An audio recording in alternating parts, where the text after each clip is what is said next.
Hello बच्चों।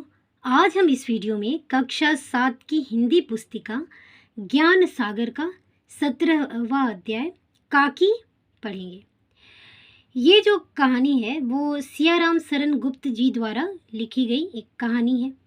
इस कहानी में बाल मनोविज्ञान पर आधारित ही बातें लिखी गई हैं कि बच्चे जब छोटे होते हैं तो उनकी जो मनोवृत्ति रहती है, उनकी जो सोच रहती है औरों से हट के होती है।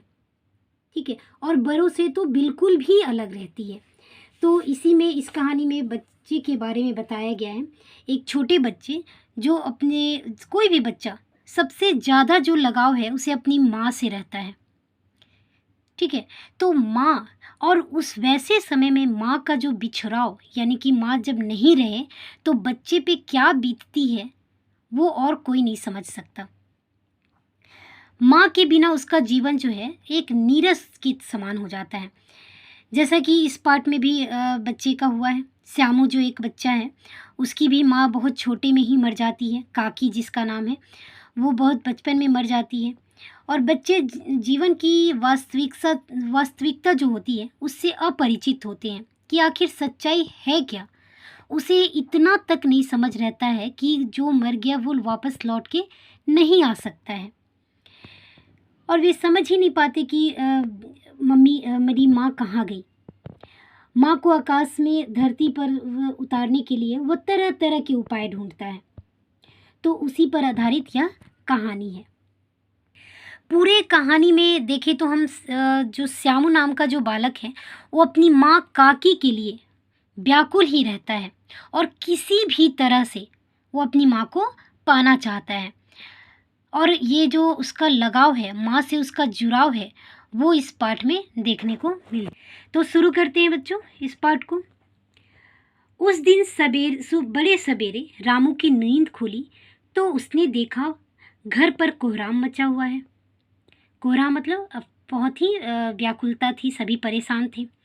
उसकी माँ नीचे से ऊपर एक कपड़े ओढ़े हुए कंबल पर भूमि शयन कर रही थी और घर के सभी लोग उसे घेर कर बड़े करुण स्वर में विलाप कर रहे थे, अर्थात रो रहे थे। ठीक है, अब उसे तो समझ में नहीं आ रहा था कि आखिर ये हो क्या रहा है और मेरी जो माँ है वो जमीन में क्यों सोई हुई है। लोग जब उसकी माँ को शमशान ले जाने लगे तो उठाने लगे तब श्यामू ने बड़ा उपद्रव किया, मैंने बड़ी तंग किया सबको। लोगों के हाथ से छूटकर वह माँ के ऊपर जा गिरा।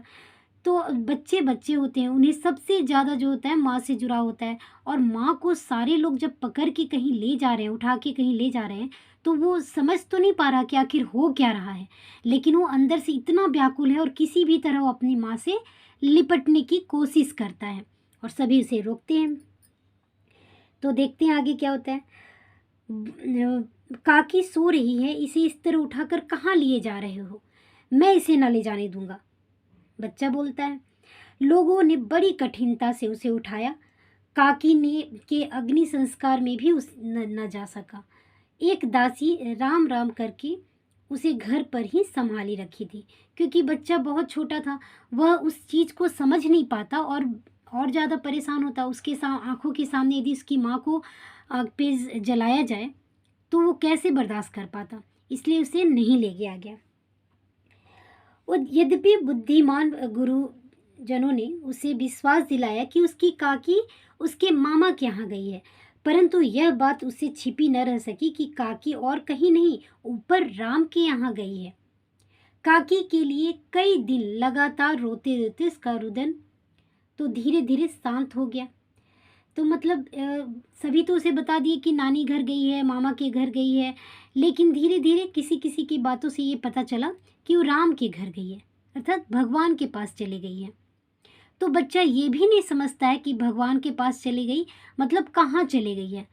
ठीक है, तो वो फिर भी रोता रहता है, क्योंकि यदि बच्चे अपनी माने मामा यहाँ भी जाते हैं, नानी घर भी जाते हैं, तो माँ के साथ जाते हैं और उसे नहीं ले गया गया, माँ अकेले ही चली गई थी, तो वो और भी विलाप कर रहा था। परंतु शोक शांत न हो सका। वह प्राय अकेले बैठे बैठे सुनने मन ने आकाश की ओर ताका करता था, क्योंकि सभी ने उससे कह दिया था ना कि मामा के घर गई है। तो ऊपर दिखा के आसमान के कि मामा के घर गई या फिर भगवान राम के यहाँ चली गई है। तो सभी वो ये तो समझता था कि भगवान ऊपर रहते हैं, आसमान में हैं। तो बार बार आसमान की ओर देखता था कि कहीं माँ उसे दिखाई दे दी। एक दिन उसने ऊपर एक पतंग उड़ती देखी। न जाने क्या सोचकर उसका हृदय एकदम खिल उठा।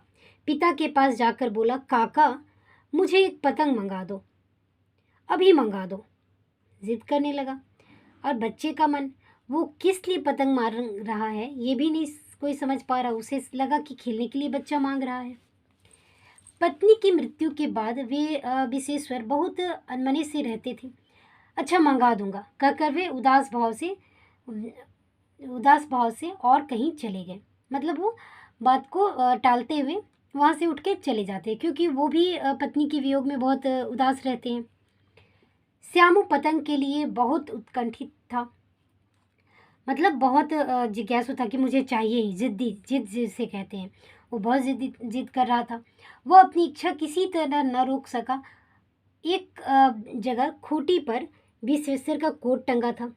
इधर उधर देखकर उसके पास एक स्टूल लगा कर रखा और ऊपर चढ़कर कोट जैसे टटोली। एक चवन्नी पाकर वह तुरंत वहाँ से भाग गया। मतलब उसे तो पतंग खरीदने के लिए पैसे चाहिए थे। उसने अपने पिताजी से कहा तो उन्होंने टाल दिया। तो वो क्या करता है कि पिताजी के कोट के से पैसे निकाल लेता है। सुखिया दासी का लड़का भोला रामू का साथी था। रामू ने उसे चवन्नी देकर कहा कि अपनी जीजी से कहकर गुपचुप एक पतंग और डोर मंगा दो। देखो, खूब अकेले में लाना, कोई जान न सके पाए। अब वो क्या करता है, वो खुद तो बाजार नहीं, छोटा है, नहीं जा पाता है। तो क्या करता है, वो एक जो उसकी दासी रहती है काम करने वाली, उसके बेटे से वो पैसे देके पतंग और डोर मंगवाता है। और ये भी कहता है कि किसी को बताना मत कि मैंने ये पतंग क्यों मंगाई है, और पतंग लाना तो छिपा कर लाना। इस तरह से वो बात करता है। तो इस तरह से वो अपने उसे दे देता है। पतंग आई। घर के एक अंधेरे कमरे में उसने डोर बांध दी। जाने लगी। श्यामू ने धीरे से कहा, भोला, किसी से न कहे तो एक बात कहूँ। क्योंकि भोला जो था उसके दोस्त जैसा था। तो उससे बोलता है कि मन की बात आखिर वो बच्चा कहे तो कहे किससे, क्योंकि सभी उदास हैं, बेमन के हैं और कोई उसकी बात सुनने को तैयार नहीं। सभी अपनी अपनी उदासी में, परेशानियों में ग्रस्त है। तो आखिर अपनी बात किससे कहें। तो मन तो जानते ही हो कि वो बच्चा क्या सोच रहा है, ये कोई नहीं समझ पाता है। तो वो अपने दोस्त से सब बात बताना चाहता है। भोला ने सिर हिलाकर कहा, नहीं, किसी से नहीं कहूँगा। श्यामू ने रहस्य खोला, मैं यह पतंग ऊपर राम के यहाँ भेजूंगा। इसे पकड़कर काकी नीचे उतरेगी। मैं लिखना नहीं जानता, नहीं तो उस पर उसका नाम लिख देता। भोला श्यामू से अधिक समझदार था। उसने कहा, बात तो बड़ी अच्छी सोची, परंतु एक कठिनाई है। यह डोर जो है पतली है, इसे पकड़कर काकी उतर नहीं सकती, इसे टूट जाने का डर है। पतंग में मोटी रस्सी हो तो सब ठीक हो जाए। क्योंकि भोला भी जो था वो बच्चा ही था, उससे भले बड़ा था, लेकिन जो श्यामू था इतना छोटा था कि वो लिखना पढ़ना तक नहीं जानता था, यानी बहुत ही छोटा बच्चा था। तो उससे बड़ा जो भोला था वो थोड़ा सा सब कुछ जानता था। तो उससे वो सब अपनी मन की बातें बताता था। वो समझता था कि ये बड़ा है तो मुझे समझाएगा, अच्छी बातें बताएगा। तो जब उसने कहा कि काकी ऊपर से इससे रस्सी से लटक कर आएगी, तब भोला जो था समझदार था, वो बताता है कि काकी तो बड़ी है, वो इतनी पतली रस्सी को कैसे पकड़ के आ पाएगी, इसके लिए मोटी रस्सी चाहिए। अब दोनों क्या करते हैं देखते हैं। श्यामू गंभीर हो गया। मतलब यह बात लाख रुपए की सुझाई गई, परंतु कठिनाई यह थी कि मोटी रस्सी कैसे मंगाई जाए। पास में दाम नहीं है और घर के लोग जो आदमी है उसकी काकी को बिना दया माया के जला आए हैं। वे उसे इस काम के लिए कुछ नहीं देंगे नहीं। उस दिन श्यामू को चिंता के मारे बड़ी रात तक नींद नहीं आई, क्योंकि उसने सारी तैयारी तो कर ली, लेकिन अब क्या था कि अब काकी उतरेगी कैसे, क्योंकि रस्सी अब पतली पड़ गई और किसी से वो कह भी नहीं सकता था। देख भोला, अब देखो कैसे क्या होता है। पहले दिन ही की ही तरकीब से दूसरे दिन फिर उसने पिता के कोट से 1 रुपया निकाला। मतलब उसने फिर दोबारा अपने पिताजी के पॉकेट से पैसे लिए। अब 1 रुपया लिया, लेकर भोला की को दिया और बोला, देख भोला, किसी को मालूम ना होने पाए, अच्छी अच्छी 2 रस्सियाँ मंगा दे। एक रस्सी छोटी पड़ेगी, एक रस्सी छोटी पड़ेगी। जवाहिर भैया से मैं एक कागज़ पर काकी लिखवा लूँगा। नाम लिखा रहेगा तो पतंग ठीक उन्हीं के पास पहुँचेगी। अब बच्चे का मन देखो कि इतना छोटा है कि वो सोचता है कि नाम रहेगा तब तो काकी इसे पकड़ के आएगी, नहीं तो नाम नहीं लिखा रहेगा तो वो नहीं जान पाएगी कि किसके लिए है ये। क्योंकि आप सुनते हो ना कि जिसके नाम का लेटर रहता है वो वही लेते हैं, या फिर उन्हीं के नाम की लेटर है, यानी उसके बारे में कुछ बातें हैं। तो वही सब सोचकर भोल जो श्यामू था वो कहता है कि इसमें नाम लिख देते हैं और रस्सी को बांध देते हैं। तो जवाहर भैया जो इन दोनों से बड़ा था वो लिखना पढ़ना जानता था, तो उससे वो नाम लिखवाने की भी बात सोच लेता है। 2 घंटे बाद प्रफुल्ल मन से श्यामू और भोला अंधेरे कमरे में बैठे हुए पतंग में रस्सी बांध रहे थे। अकस्मात उग्र रूप धारण किए विशेश्वर शुभ कार्य में विघ्न की तरह वहां आ घुसे। मतलब जब ये लोग सारी काम को कर रहे थे, रस्सियाँ बांध रहे थे, तभी जो है विशेश्वर यानी उसके पिताजी जो हैं अचानक से वहाँ आ पहुँचते हैं और उग्र रूप अर्थात भयानक रूप, गुस्से वाले रूप में आ जाते हैं। भोला और श्यामू को धमकाकर बोले, तुमने हमारे कोट से रुपया निकाला है?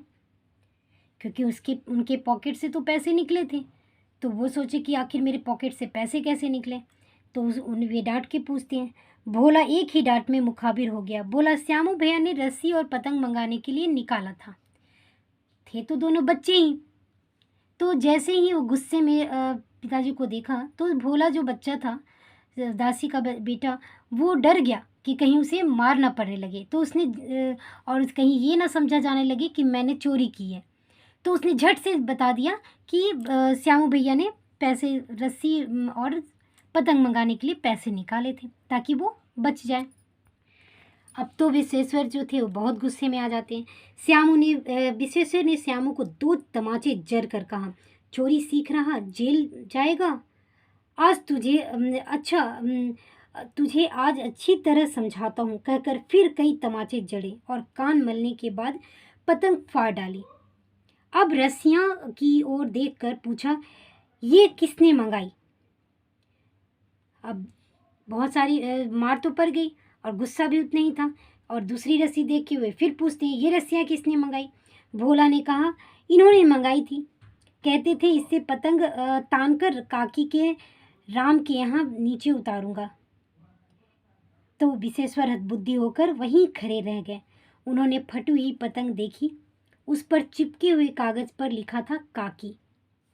तो जब भोला ने सही सही बात बताई कि इन्होंने मंगाई थी, यानी कि श्यामू ने ही मंगाई थी, इसमें पतंग तानकर वो काकी को राम के यहाँ से नीचे उतारेंगे, क्योंकि सभी ने कहा था राम के यहाँ गई है, तो उसे उतारने के लिए ये रस्सी बांध कर ऊपर भेज रहे थे ताकि वहाँ से काकी उसकी रस्सी पकड़ कर नीचे लौट आए।